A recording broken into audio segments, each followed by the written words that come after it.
What's going on, guys? Welcome back, and today I'm going to be bringing you my thoughts on The Mandalorian Chapter 12, The Siege. Now, I don't want to do like a full plot description, or at least I will try not to, and I'm just going to get straight into spoilers because I don't really see a point in doing non-spoilers, so I'll just say if you haven't seen the episode, click off now.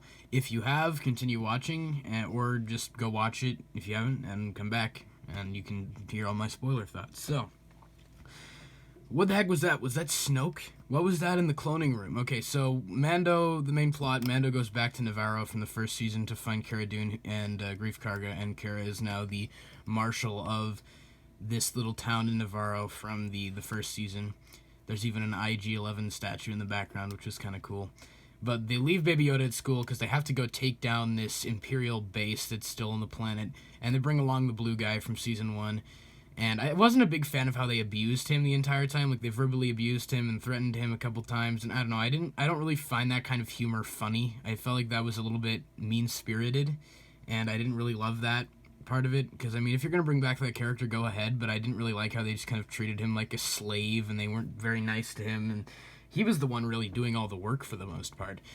But they eventually make their way into this room, which they find out is a lab, and there's weird bodies in tubes, and then they find this holo recording from the doctor from the first season, I believe Dr. Pershing, and he's leaving a message from Moff Gideon saying that they tried a bunch of experiments, but the body rejected the blood after promising results, and we would need more blood from the donor because we don't think we'll be able to find a being with a high enough M count, which I believe is referring to midichlorians.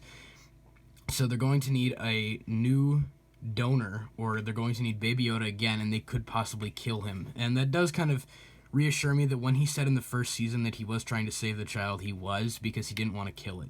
So, I mean, some level of respect to that guy, because he did try to spare the child. So he's not completely heartless.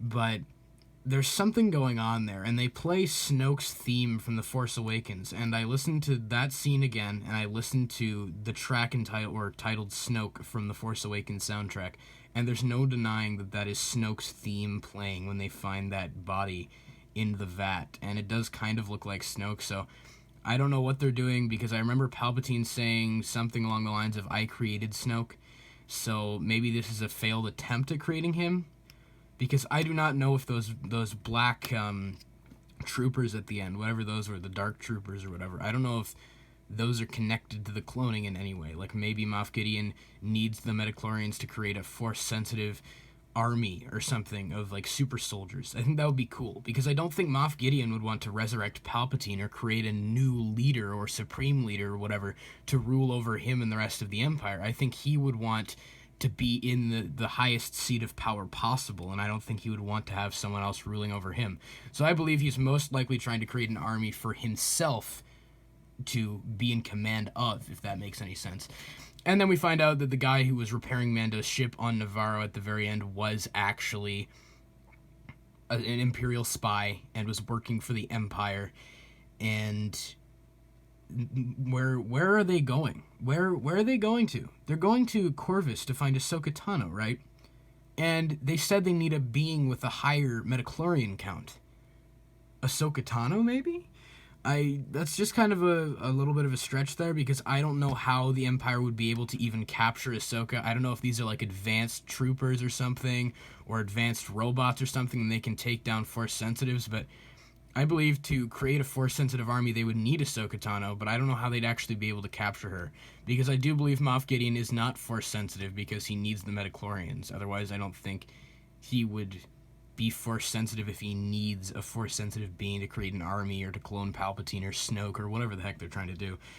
So, I'm not sure how they would get their hands on Ahsoka, because if we had Gideon fight Ahsoka, I think it's no question Ahsoka would win, but if he's fighting someone like Bo-Katan, I can actually see that being evenly matched. So, I don't know. Overall, that's just kind of my theories on the next episode. I thought it was kind of stupid at the very beginning when they show the guy repairing the ship and he just turns around and they play like this music, you're like, John! And it was like, okay, yeah, I know that guy's going to be some kind of spy or villain or something. It was like, you could have been a little bit more conspicuous with that. But yeah, this episode did set up the plot.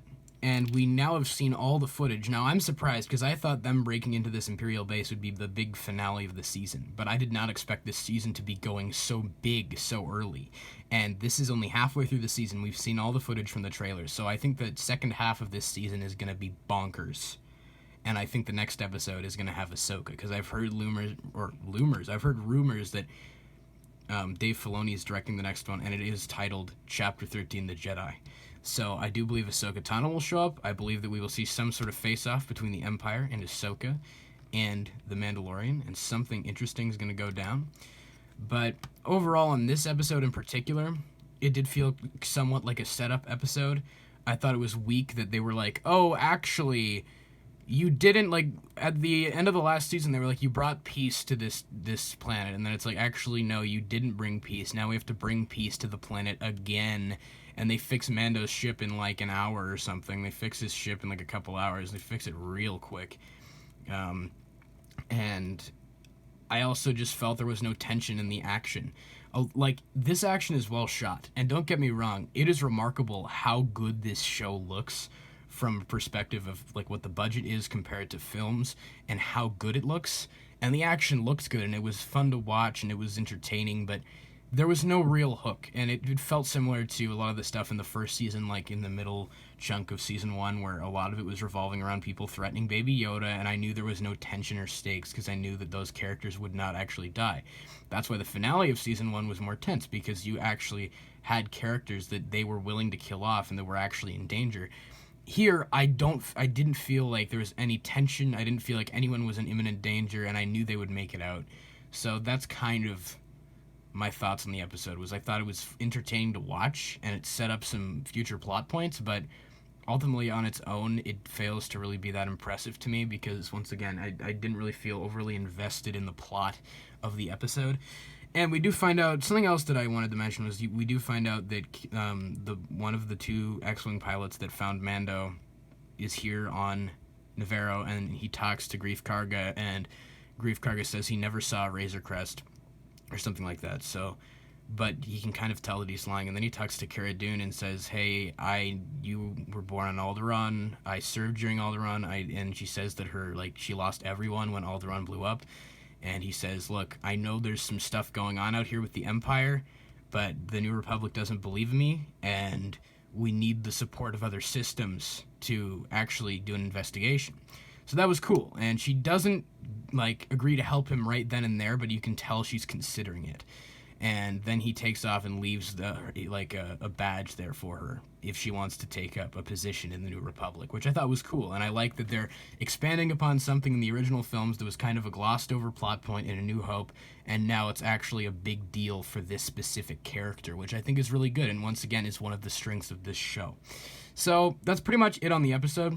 I thought it was entertaining in its own right, but it didn't do a lot to expand my enjoyment of the show, and it was fine on its own. It was entertaining, but there wasn't a lot of substance and a lot of stuff to keep me gripped, if that makes any sense.